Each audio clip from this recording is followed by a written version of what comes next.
안녕하세요. 따뜻한 책 한 잔입니다. 우리는 어렸을 때부터 정직하고 성실하게 살아야 한다고 배워왔고, 많은 사람들은 그렇게만 하면 성공할 것이라는 막연한 믿음을 가지고 살아갑니다. 하지만 현실은 그렇지 않다는 걸 알게 되죠. 성실함만으로 경제적 성공을 보장받기는 어렵습니다. 자본주의 사회에서 살아남기 위해서는 경제의 원리, 특히 차이의 중요성을 이해해야 합니다. 이상건 작가는 그의 책 부자들의 개인 도서관에서 남들과 다른 무엇, 즉 차이를 만들어내는 것이 곧 경제적 보상으로 이어지며 차이야말로 자본주의의 핵심 원리라고 강조합니다. 차이를 만드는 것이 곧 성공의 열쇠가 되는 것입니다. 오늘 영상에서는 이 차이가 왜 중요한지, 그리고 우리가 어떻게 이 원리를 적용할 수 있는지에 대해 이야기해 보려 합니다. 지금부터 책 속으로 들어가 보겠습니다. 차이가 곧 돈이다. 경제적으로 성공하고 싶은가? 그러면 차이를 만들어라. 열심히 사는데 왜 돈이 따르지 않는지 모르겠다고 한탄하는 사람들이 많다. 어릴 적부터 교과서에서 배운 것은 성실하고 정직하게 살라는 것이었다. 배운 대로 정직하고 성실하게 살았는데 정작 내게 돌아오는 것은 빠듯한 살림살이뿐이다. 어디에 문제가 있는 걸까? 물론 정직하고 성실하게 살아야 한다. 남을 속이고 괴롭혀서 얻은 경제적 부가 무슨 의미가 있겠는가? 하지만 인생은 정직과 성실만으로 완성되는 게 아니다. 우리가 사는 세상은 자본주의다. 자본주의의 원리를 이해하지 못하고 방향 감각 없이 살다 보면 아무리 열심히 성실하게 노력한다 해도 원하는 결과를 얻지 못할 공산이 크다. 정직과 성실도 나침반이 없으면 그 빛을 발하기 어려운 게 세상살이라는 뜻이다.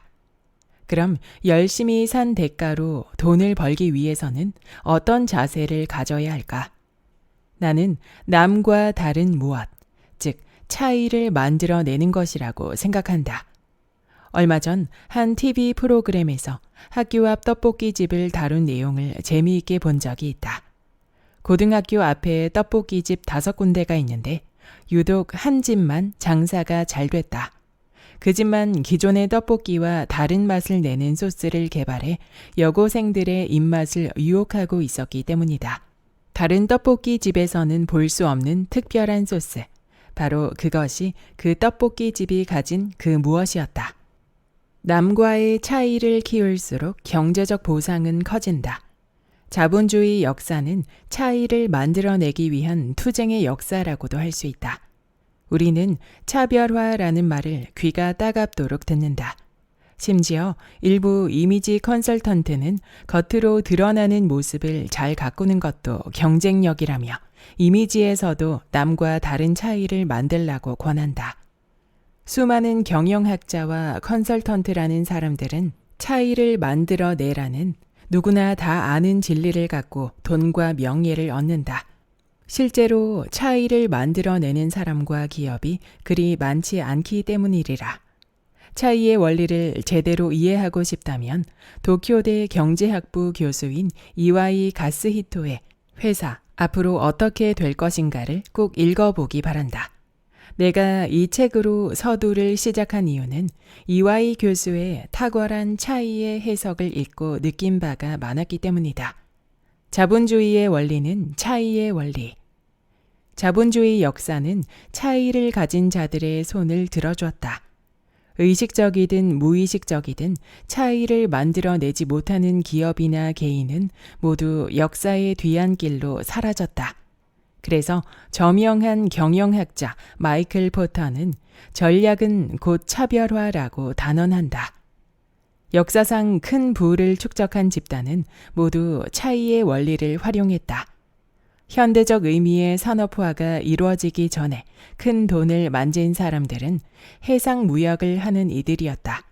그들은 두 지역 간의 가격 차이나 희소성의 차이를 이용해 돈을 벌었다. 산업혁명 전 영국, 네덜란드, 스페인 등이 세계적인 강국이 될 수 있었던 것은 일찍 해상무역에 눈을 떠 지리적 차이를 이용할 줄 알았기 때문이다. 산업자본주의 전 단계인 상업자본주의 단계에서는 해상무역을 장악하느냐 못하느냐가 부의 지도를 결정했던 것이다. 17세기 네덜란드가 황금시대를 구가한 것도 스페인을 해상전쟁에서 몰아낸 후 유럽 해상로에 대한 독점적 위치를 구축했기 때문이다. 그때 네덜란드로 막대한 돈이 유입되면서 네덜란드는 유럽에서 가장 부유한 국가로 자리 잡게 된다.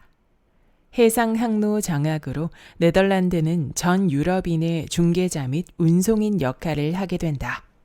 산업자본주의 단계에서도 차이의 원리는 그대로 적용된다. 상업자본주의 시대에 지리적 격차를 이용한 사람들이 돈을 벌었다면 18세기 후반 산업혁명 시대에는 싼 임금이 차이를 만들었다. 이와이 교수는 초기 산업자본주의 시대에 차이가 어떻게 만들어졌는지를 다음과 같이 설명한다.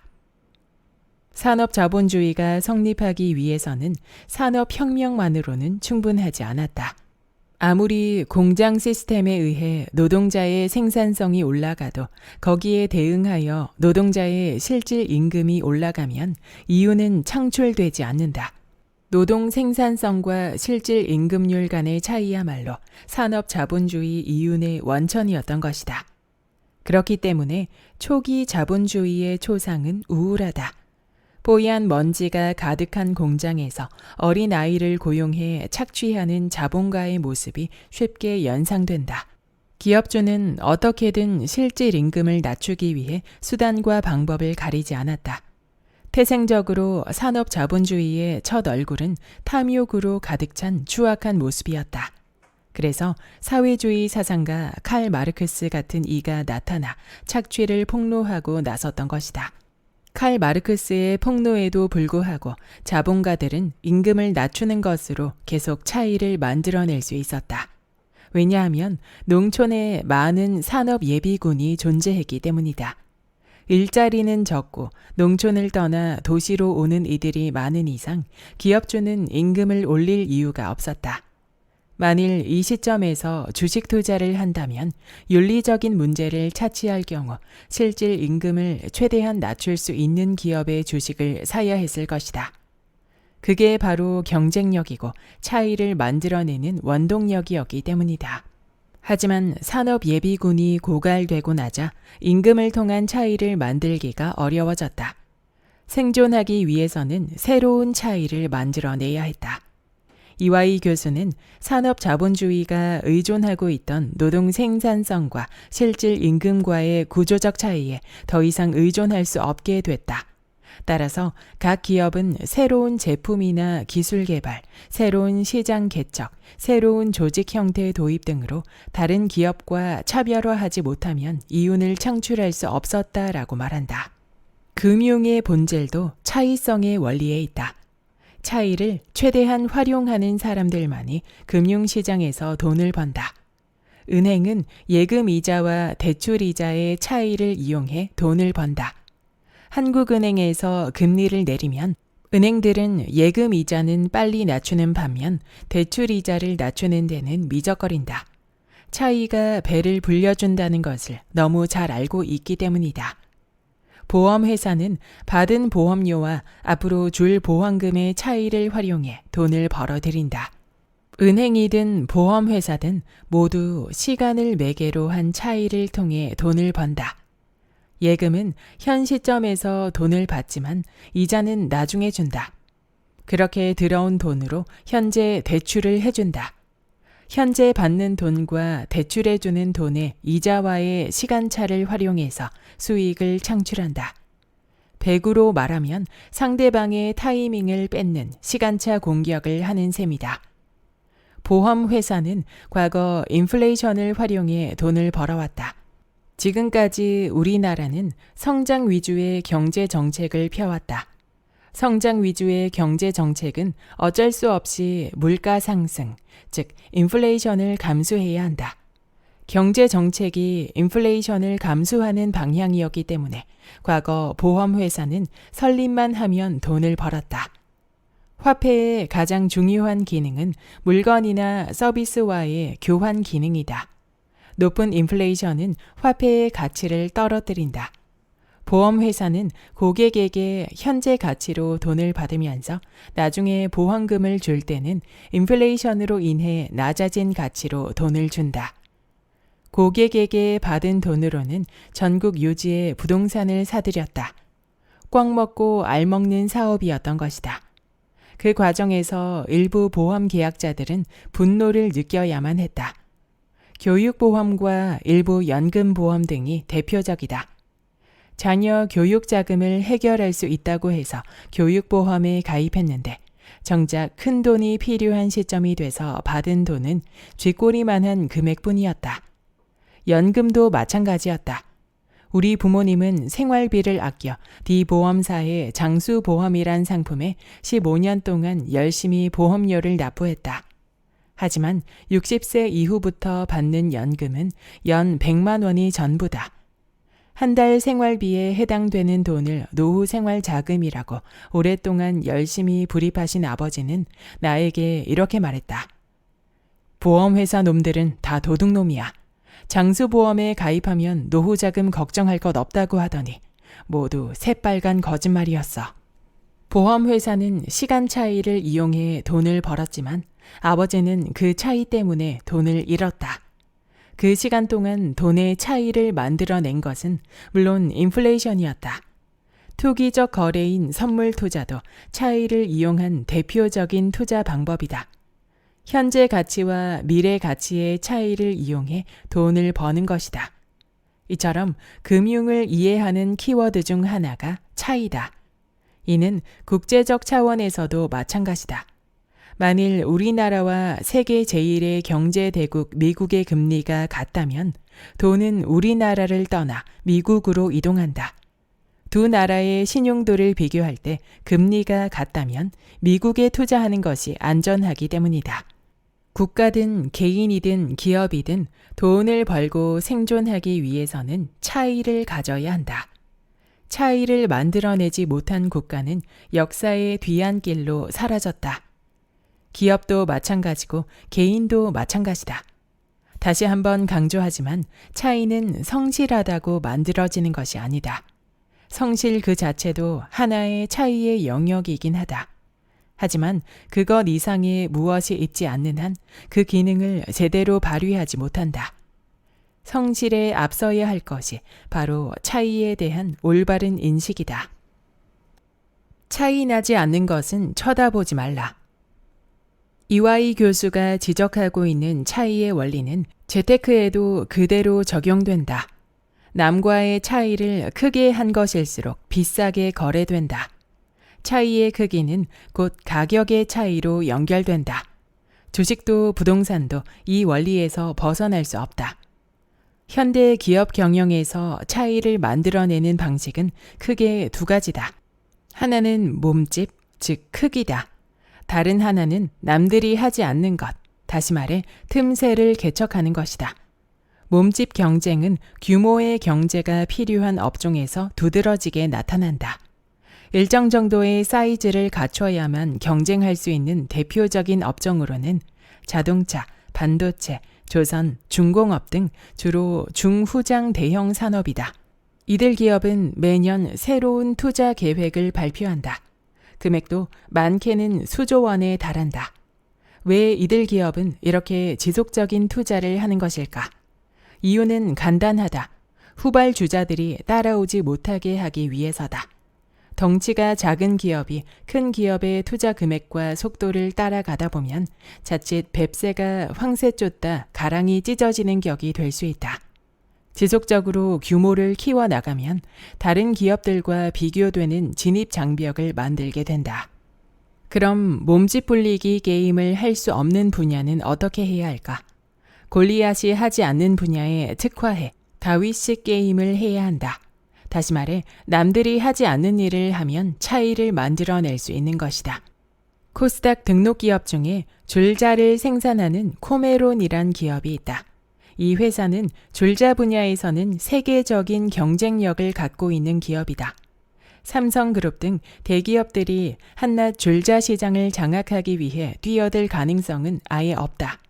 그렇다고 다른 중소기업들이 뛰어들기도 쉽지 않다. 이미 이 회사는 차이를 만들어내 멀찌감치 앞서 있기 때문이다.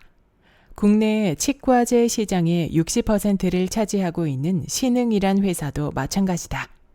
치과를 개업할 때 필수적인 장비는 대부분 이 회사에서 취급하고 있다. 외국계 회사들이 치과제 시장에 뛰어들기 위해 국내에 들어왔지만 백기를 들고 나가거나 신흥과 손을 잡는 방법을 택했다. 치과제라는 틈새를 개척해 경쟁자들과의 차이를 만들어내는데 성공한 것이다. 차이의 원리를 주식으로 좁혀보면 결과는 명료하게 드러난다. 규모나 틈새로 차이를 만들어낼 수 없는 기업에는 투자하지 않는 것이 좋다. 소위 말하는 블루칩이라는 업종 대표주나 한 분야에 특화해 다른 기업들이 뛰어들 수 없을 정도의 경쟁력을 확보하고 있지 못하다면 쳐다보지 않는 게 낫다. 차이의 원리는 부동산 시장에도 적용해 볼 수 있다. 강남 아파트를 생각해 보자. 강남 아파트가 비싼 이유는 다른 지역과의 차이를 만들어내고 있기 때문이다. 그 차이는 학군, 대단지, 생활 근린시설, 교통 등에서 발생하고 있다. 강남보다 학군이 좋은 곳이 있는가? 강남처럼 생활 근린시설이 발달한 곳이 서울에 또 있는가? 이런 차이가 강남 지역 아파트를 비싸게 만들고 있는 것이다. 서울 용산구의 동부 이촌동이 갖고 있는 차이는 한강 조망권이다. 한강변에 줄지어 서 있는 50평대 아파트들은 모두 고가 아파트 대열에 포진해 있다. 서울 지역에서 한강을 정남향으로 볼 수 있는 아파트는 동부 이촌동의 한강변 아파트가 거의 유일하다. 한강변에 인접한 강남 반포 지역 아파트들도 한강을 북쪽으로 보고 있다. 당신은 아파트를 살 때 과연 어떤 차이에 주목해서 골랐는가? 한번 생각해 볼 일이다. 여기까지 부자들의 개인 도서관의 본문 일부였습니다. 이 내용은 차이라는 것이 단순한 경쟁력 이상의 의미를 가진다는 것을 알려줍니다. 남들과 다른 생각, 차별화된 가치뿐만 아니라 투자를 할 때에도 분명한 차이를 가지고 있는 것에 투자해야 한다는 기준을 되짚어주는 글이었습니다. 오늘부터 세상을 바라보는 나의 관점에 차이를 더해보면 어떨까요? 구독과 좋아요와 댓글은 큰 힘이 됩니다. 다음 영상에서 만나요.